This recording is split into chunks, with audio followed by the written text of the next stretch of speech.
week, we watched Fort McMurray burn. It was an ocean of fire. People fled like refugees with only the clothes on their backs, heading down Highway 63.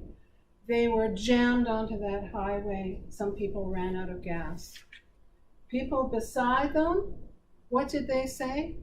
They said, "Hey, we're going to make room for you in our car. We'll shove our stuff over. We're not leaving anybody behind."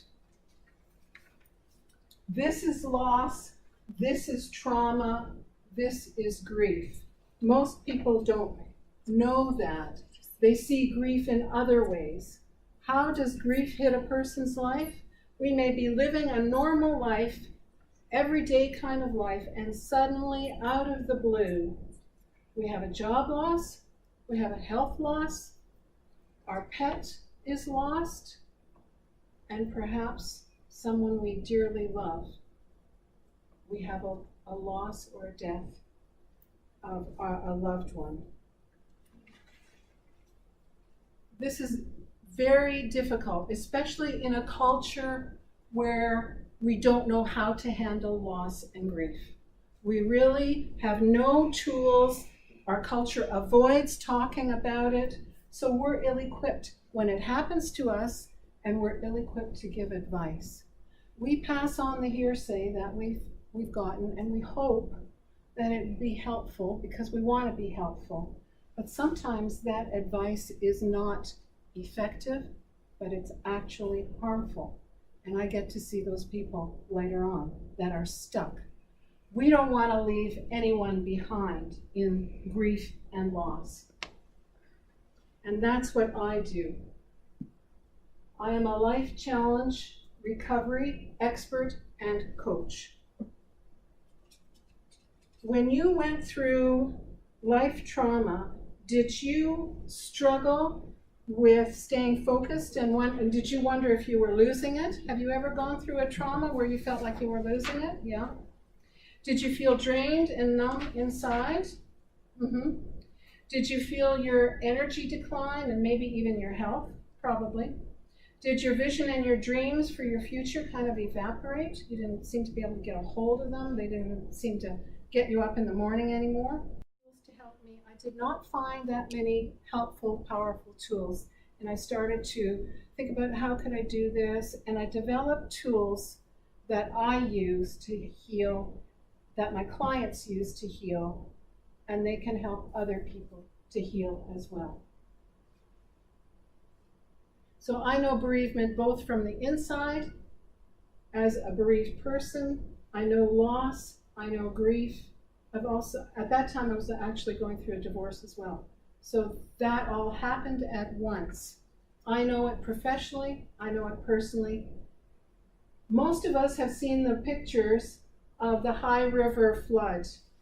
And grief and loss can last a long time, much longer than you might imagine. Just last week, the High River people were interviewed, and they said, how are you doing now? We've got the Fort McMurray fires, and now you've got, are your people all recovered? You've been going through all this. And they said, I still hear stories of people crying, not sleeping, they're distracted, their emotions are unsettled. Healing can take 5 to 8 years, according to Time magazine. And it takes energy. It drains us of our career energy, it drains us of our relational energy, and in comparison, having someone walk beside you who knows the way, who can guide you through the journey is very cost effective. It's much cheaper than losing your job because you can't focus and you're distracted.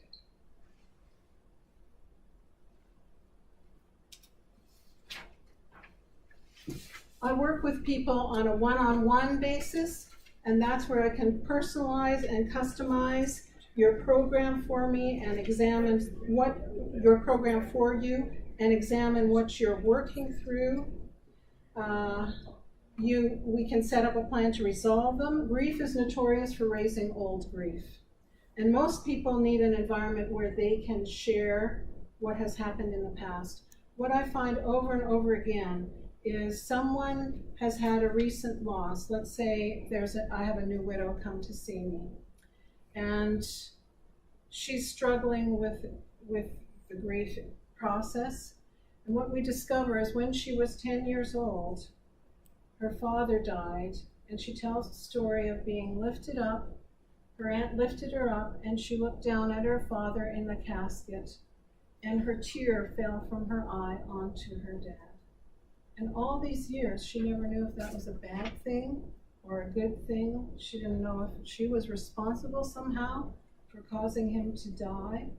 So when we work one-on-one, I can do that personal kind of coaching, and we can resolve the false guilt, especially childhood guilt. I find it comes up over and over again.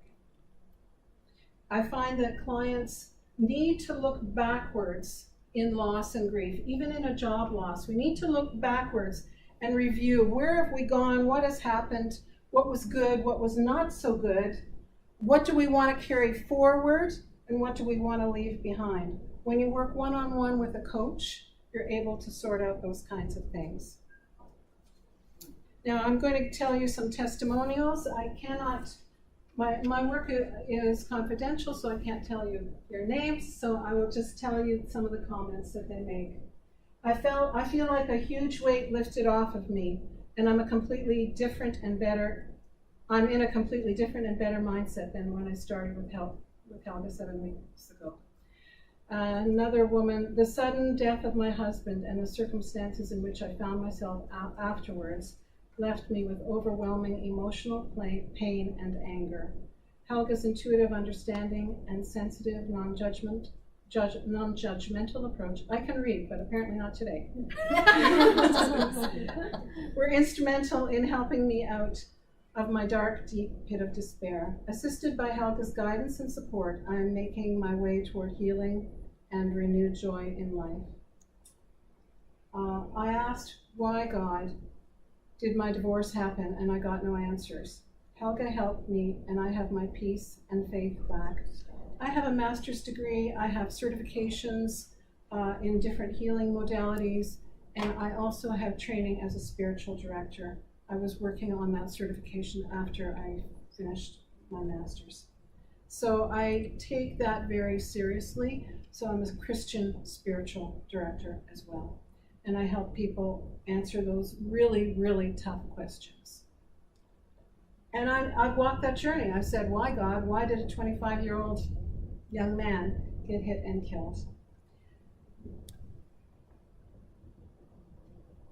So right now, we are dealing with the whole Fort McMurray scenario. These people are experiencing the trauma that's like war. And this comes very close to my family. My mother was a child. She was 10, 12 years old when her family had to flee Lithuania. The Russians had invaded. This was World War II.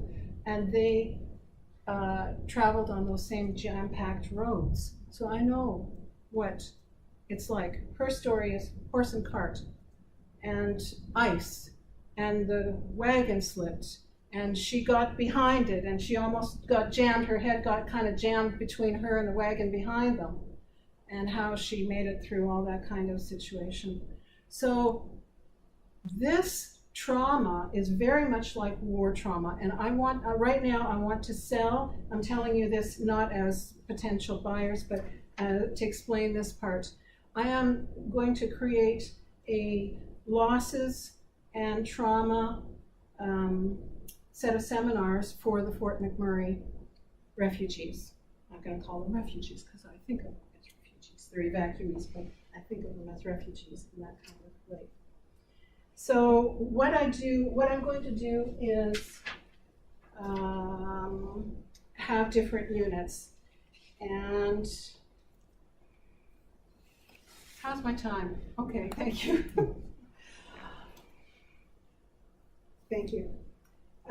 So I'm going to create a focus group, and this is going to be an easy 6-step program I want to talk about being uprooted and upheaval. I'm going to talk about loss and displacement and the Bill of Rights that a person has who is walking this. I'm going to talk about staying healthy and stress. I'm going to do something called grief and loss mapping. I'm going to do a recovery letter, which is a powerful tool that addresses all kinds of issues that I use in other parts of my coaching. And I'm going to do a session on finding home when you're not at home. If you know someone that could benefit from this group, let me know, because I'm doing a curriculum, as I said, and maybe you know someone who would like to sponsor someone being part of this group. And we want to make sure that we create warm and healthy relationships that will strengthen one another. I think we're just going to move on. We want to make sure that people are not on the fence. So if you were interested in coaching, can you, and had some loss issues you wanted to deal with, can you give me some questions you might ask? I'm just going to take a brief question and answer here. Okay, it's hard to project into that. Let's just move right on. I'm running out of time as well, so I shouldn't say that. And remember, you don't have to get bogged down with misguided advice and find yourself left behind. I don't leave anybody behind. Instead, discover your personal step-by-step plan for relief and rebuilding. It's maybe time to clear out some of the old or new stress and the effect it's had on your life and get you back onto solid ground. So let's have a conversation. Please call me or email me, and I have business cards I can give you if you're interested. And I promise you'll be glad you did. It will dramatically improve your life and relationships.